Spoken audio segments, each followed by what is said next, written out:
Hello friends, welcome to my channel. Parvati గదిలో దొరికిన dairy ద్వారా తన తల్లిని చంపింది దేవా అనే నిజం తెలుసుకొని దేవాని అరెస్ట్ చేయించిన మ్యాడీ. అసలు ఏం జరగబోతుంది తెలుసుకోవాలి అంటే ఈ వీడియోని చివరి వరకు చూడండి. ఇక వీడియోలోకి వెళ్ళినట్లయితే దేవా చాలా సీరియస్గా ఆలోచిస్తూ ఉంటాడు. అప్పుడే నాగవల్లి దేవా దగ్గరికి వచ్చి, ఏంటి బావా అంతలా ఆలోచిస్తున్నావు అని అడుగుతుంది. అదే నాగవల్లి, ఆ చిన్ని గురించే ఆలోచిస్తున్నాను. ఆ చిన్నిని ఇంట్లో ఉండగా దాన్ని చంపేయలేకపోతున్నాం. బయటికి వెళ్ళిపోతేనైనా దాన్ని చంపడం ఈజీ అవుతుంది అనుకుంటే మ్యాడీ దాన్ని ఇంట్లోనే ఉండమని చెప్పాడు. దాని గురించే ఆలోచిస్తున్నాను అని దేవా అనేసరికే ఇక నాగవల్లి, బావా ఇది కూడా ఒకందుకు మంచిదే కదా, మ్యాడీ తన తల్లిని చంపిన వాళ్ళ గురించి తెలుసుకోవాలనుకుంటున్నాడు. ఎలాగో చిన్ని వాళ్ళ అమ్మ కావేరే కదా అక్కని చంపేసింది. మ్యాడీ తనంతట తానుగా నిజం తెలుసుకుంటే చిన్నిని ఇక జీవితంలో క్షమించడు. దాన్ని ఎప్పుడు కూడా తన జీవితంలోకి రానివ్వడు. ఇది కూడా మన మంచికే బావా, నువ్వు ఎక్కువగా ఆలోచించకుండా ప్రశాంతంగా ఉండు అని నాగవల్లి అంటుంది.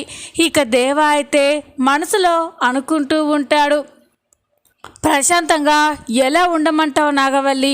మ్యాడీకి నిజం తెలిస్తే నేనే వాళ్ళమ్మని చంపాననే నిజం తెలిసిందో నన్ను నువ్వు బ్రతకనివ్వవు. ఏం చేయాలి, ఆ నిజం బయటపడకూడదు అని దేవా అయితే అనుకుంటూ ఉంటాడు. మరోపక్క మ్యాడీ కూడా తన గదిలో కూర్చొని చాలా సీరియస్గా ఆలోచిస్తూ ఉంటాడు. అప్పుడే చిన్ని మ్యాడీ దగ్గరికి వచ్చి, ఏంటి మ్యాడీ ఏం ఆలోచిస్తున్నావు అని అనగానే, అదే మా అమ్మని ఎవరు చంపారా, ఈ కేసులో మీ అమ్మని ఎవరు ఇరికించుంటారా అనే ఆ విషయం గురించే ఆలోచిస్తున్నాను అని అనగానే ఇక చిన్ని మనసులో, నాకు తెలుసు మ్యాడీ, పార్వతి అత్తయ్యని చంపింది దేవా అంకులే. ఆ విషయం నీతో చెప్పగలను, కానీ చెప్తే నువ్వు నమ్మవు. మీ నాన్నపైన ఉన్నవి లేనివి కల్పించి చెప్పానని ఇంకా నన్ను దూరం పెడతావు. అందుకే నీ అంతట నువ్వుగా పార్వతి అత్తయ్యని చంపింది దేవా అంకులనే తెలుసుకోవాలి. అందుకే నీతో ఏం చెప్పలేకపోతున్నాను అని చిన్ని ఆలోచిస్తూ ఉంటుంది. ఏంటి ఏం మాట్లాడవు అని మ్యాడీ అనగానే, అదే మ్యాడీ నేను కూడా ఆ విషయం గురించే ఆలోచిస్తున్నాను అని చిన్ని అంటూ ఉంటుంది. ఇక అప్పుడే మ్యాడీ పార్వతి ఫోటో వైపు కావేరి ఫోటో వైపు చూసి, ఎలాగైనా వాళ్ళిద్దరికీ న్యాయం చేయాలి చిన్ని. మా అమ్మ తనని చంపిన వాళ్ళని కాకుండా తన ప్రాణ స్నేహితురాలైన కావేరిని జైలుకు పంపించినందుకు, శిక్ష అనుభవించినందుకు ఎంత బాధపడుతుందో. పాపం మీ అమ్మగారు కూడా చేయని నేరానికి శిక్ష అనుభవించారు. వాళ్ళ ఆత్మలు ప్రశాంతంగా ఉండాలి అంటే అసలు నేరస్తులు ఎవరో బయట పెడాలి అని మ్యాడీ అయితే అనుకుంటూ ఉంటాడు. ఇక చిన్ని అక్కడి నుండి వెళ్ళిపోగానే మ్యాడీ దీర్ఘంగా ఆలోచిస్తూ ఉంటాడు. మ్యాడీ ఆలోచించడం గమనించిన కావేరి ఆత్మ మ్యాడీ ఇప్పుడు నిజం తెలుసుకోవాలని చూస్తున్నాడు. తన తల్లిని చంపింది ఎవరో అని తెలుసుకోవాలని మ్యాడీ ఆరాటపడుతున్నాడు. నేను తన తల్లిని చంపలేదు అని మ్యాడీ ఎంతో కొంత నమ్ముతున్నాడు. మ్యాడీకి తన తండ్రి నిజస్వరూపం గురించి తెలిసేలా చేస్తాను అని కావేరి ఆత్మ అనుకుంటూ ఉంటుంది. ఒక్కసారిగా గాలి వీస్తూ కర్టన్స్ వీగుతూ ఉంటాయి. అది చూసి మ్యాడీకి అనుమానం వస్తుంది. ఇదేంటి ఇంత సడన్గా గాలి వీస్తూ కర్టన్స్ కూడా ఊగుతున్నాయి, ఇలాంటప్పుడే కదా మొన్న పేర్లు కనిపించి మాయమయ్యాయి, ఇప్పుడేం జరగబోతుందో అని మ్యాడీ అనుకుంటూ ఉంటే ఇంతలోనే ఆ రోజు చూసిన ఫోటో ఆల్బమ్ మళ్ళీ కింద పడిపోతుంది. అది చూసి మ్యాడీ ఒక్కసారిగా షాక్ అయిపోతాడు. ఇదేంటి మళ్ళీ ఈ ఫోటో ఆల్బమే కింద పడిపోయింది. అంటే ఈ ఫోటో ఆల్బంలో అమ్మ చావుకి సంబంధించిన ఏమైనా వివరాలు ఉండుంటాయా? అదే నాకు తెలిసేలా చేయాలని ఏదైనా గాలి ఇలా చేసి ఉంటుందా అని మ్యాడీ వెంటనే వెళ్ళి ఆ ఆల్బమ్ తీసి ఓపెన్ చేసి చూస్తూ ఉంటాడు. ఆ ఆల్బంలో ప్రతి ఒక్క ఫోటోని గమనించి చూస్తూ ఉంటాడు. అలా చూస్తూ ఉంటే అప్పుడే మ్యాడీకి ఒక ఫోటో కనిపిస్తుంది. ఆ ఫోటో చూసి మ్యాడీ ఒక్కసారిగా షాక్ అయిపోతాడు. ఆ ఫోటోలో తన తల్లి పార్వతి డైరీ రాస్తున్నట్టుగా ఉంటుంది. ఆ ఫోటోని చూసి మ్యాడీకి వెంటనే ఒక ఆలోచన వస్తుంది. అంటే అమ్మకి డైరీ రాసే అలవాటు ఉందన్నమాట. మరి అమ్మ డైరీలు ఎక్కడున్నాయి? ఈ విషయం గురించి ఇంట్లో వాళ్ళకి తెలుసా? అసలు అమ్మకి సంబంధించిన వస్తువులు ఎక్కడుంటాయి? వాటి గురించి తెలుసుకుంటే అమ్మ చావుకు సంబంధించిన వివరాలు తెలిసే అవకాశం ఉన్నాయి అని మ్యాడీ అయితే అనుకుంటూ, అవును, అమ్మ వస్తువుల గురించి పెద్దమ్మని అడిగి తెలుసుకోవాలి అని మ్యాడీ అనుకుంటూ ఉంటాడు.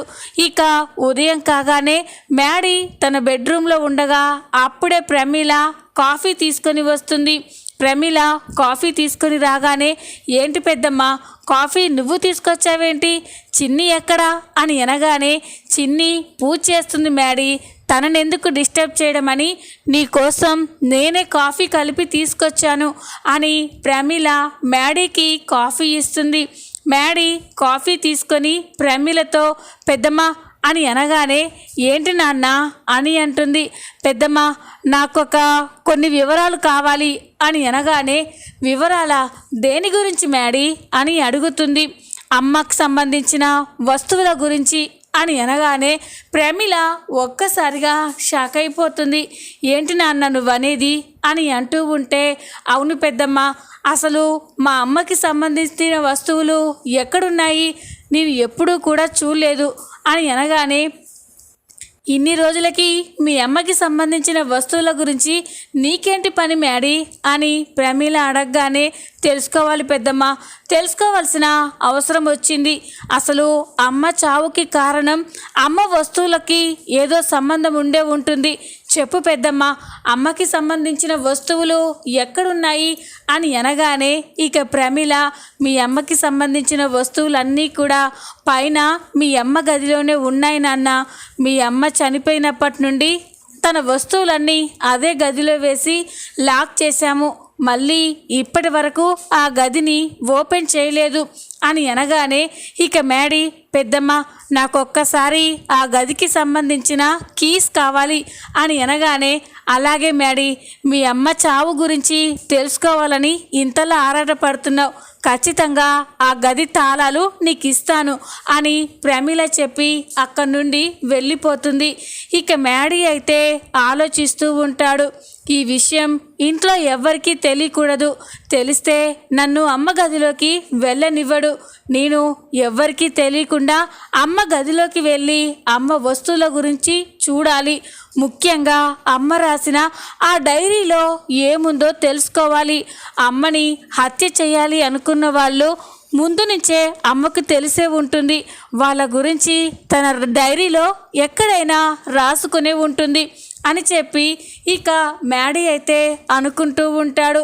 కాసేపటి తర్వాత ప్రమీల తాళం చేతులు తీసుకొచ్చి మ్యాడీకి ఇచ్చి, ఇదిగో మ్యాడీ, నువ్వు అడిగిన మీ అమ్మ గది తాలూకా తాళాలు, నేను నీకు ఈ తాళాలు ఇచ్చినట్టు ఎవరికి చెప్పొద్దు నాన్న అని అనగానే, అలాగే పెద్దమ్మ, ఎవరికి చెప్పనులే, అలాగే నేను అమ్మ గదిలోకి వెళ్ళినట్టు నువ్వు కూడా ఎవరికి చెప్పొద్దు అని అనగానే ఇక ప్రమీల కూడా, సరే నాన్న, ఇంట్లో ఎవరూ లేనప్పుడు మీ అమ్మ గదిలోకి వెళ్ళి నీకు కావలసిన వివరాలు వెతుక్కో అని అనగానే ఇక మ్యాడీ, సరే పెద్దమ్మ అని అంటాడు.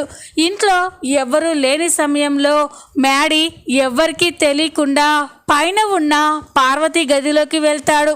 ఇక ఆ గది తాళాలు ఓపెన్ చేయగానే గది అంతా కూడా బూజు పట్టి చాలా చిందరవందరగా ఉంటుంది.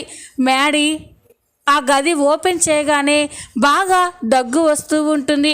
ఆ దగ్గుని కంట్రోల్ చేసుకొని ఎలాగైనా నిజం తెలుసుకోవాలి అని మ్యాడీ అయితే గదిలోకి వెళ్తాడు.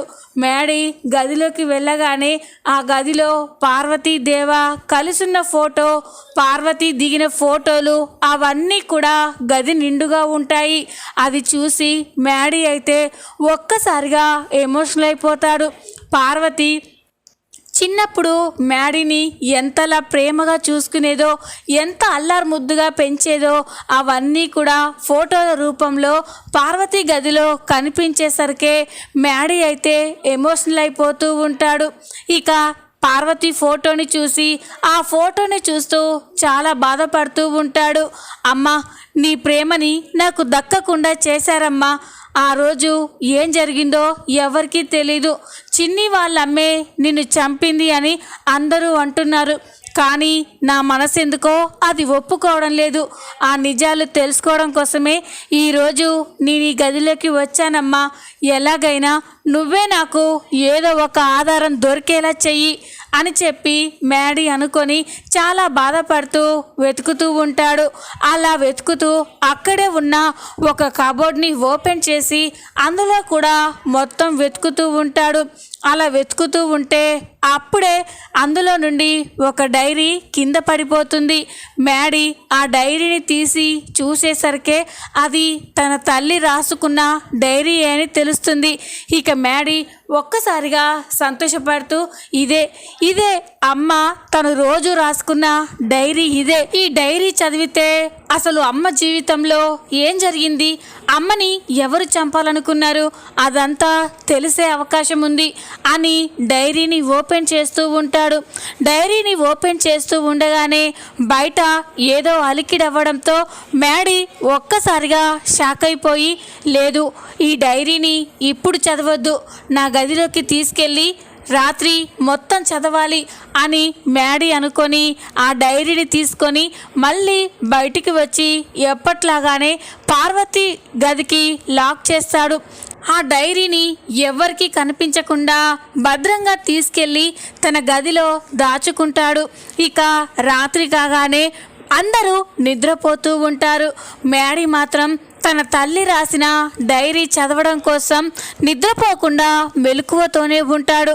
ఇంట్లో అందరూ పడుకున్న తర్వాత మ్యాడీ పార్వతి డైరీని ఓపెన్ చేసి చదువుతూ ఉంటాడు.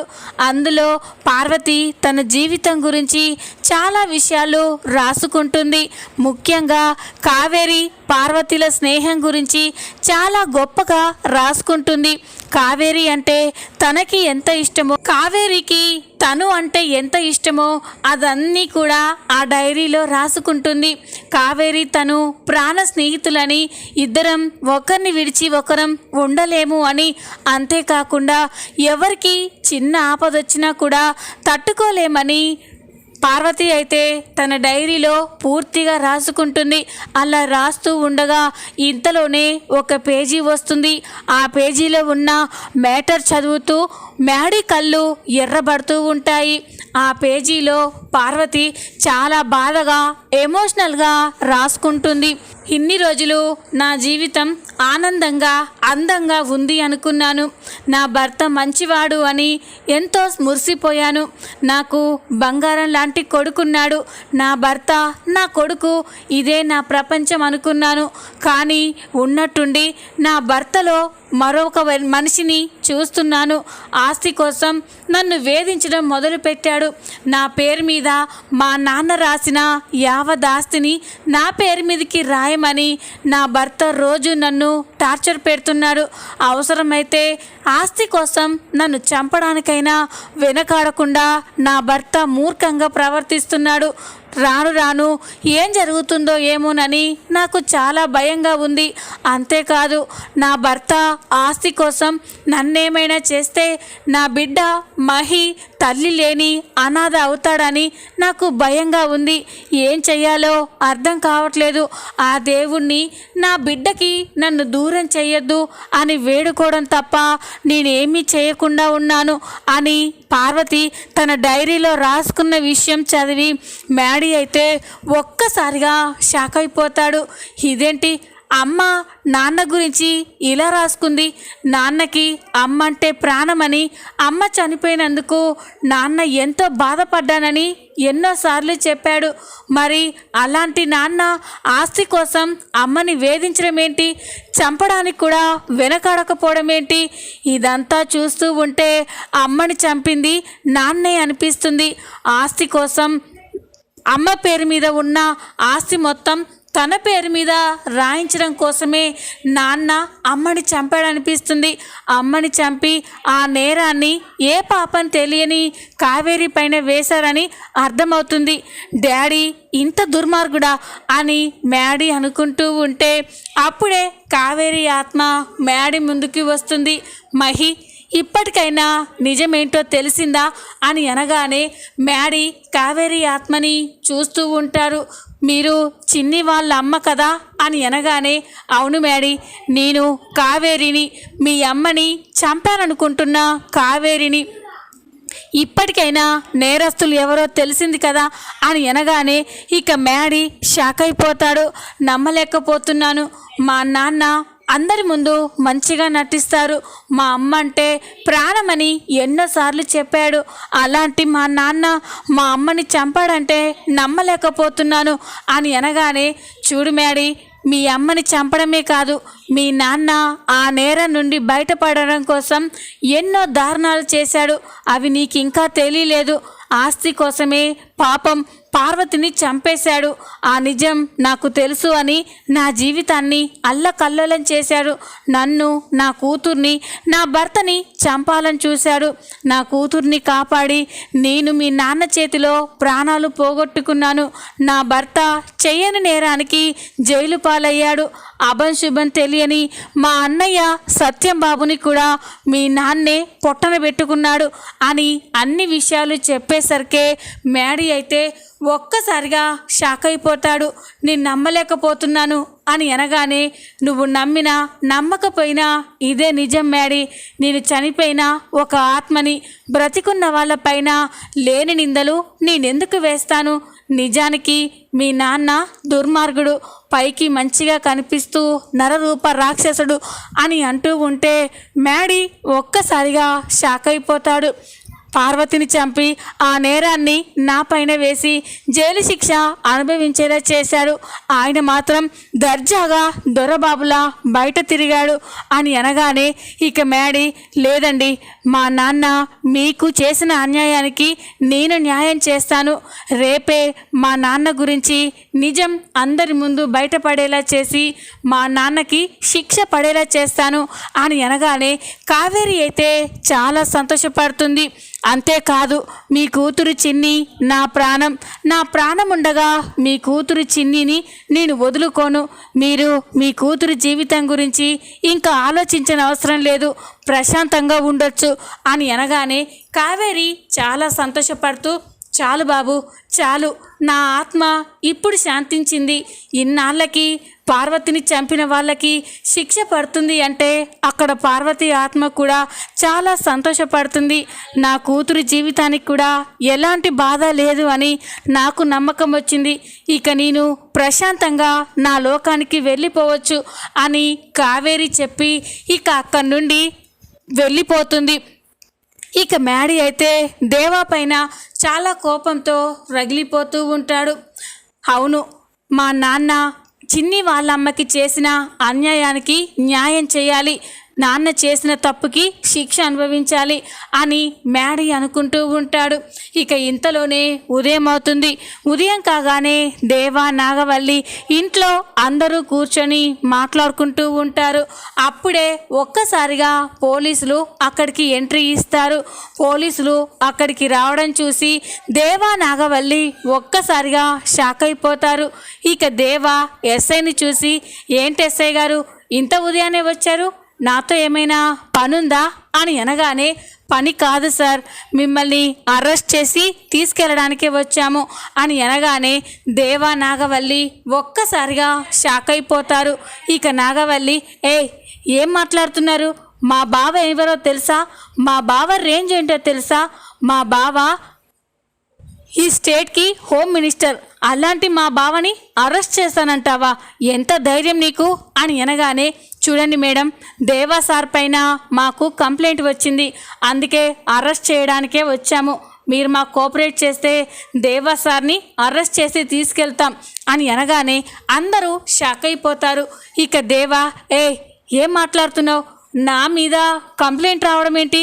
అసలు ఎవరు నా మీద కంప్లైంట్ చేశారు అని అనగానే అప్పుడే మ్యాడీ వచ్చి నేనే నాన్న అని అంటాడు.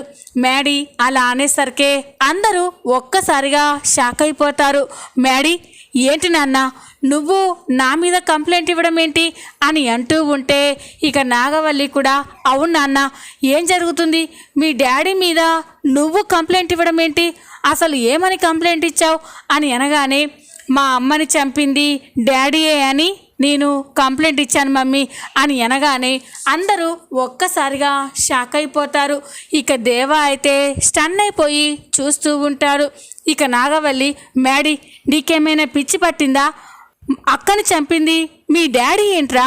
ఆ కావేరి కదా అని అనగానే, లేదు మమ్మీ, మా అమ్మని చంపింది ఈ దేవేంద్ర వర్మనే అని అనగానే అందరూ ఒక్కసారిగా షాక్ అయిపోయి చూస్తూ ఉంటారు. చూద్దాం రాబోయే ఎపిసోడ్లో ఏం జరగబోతుందో.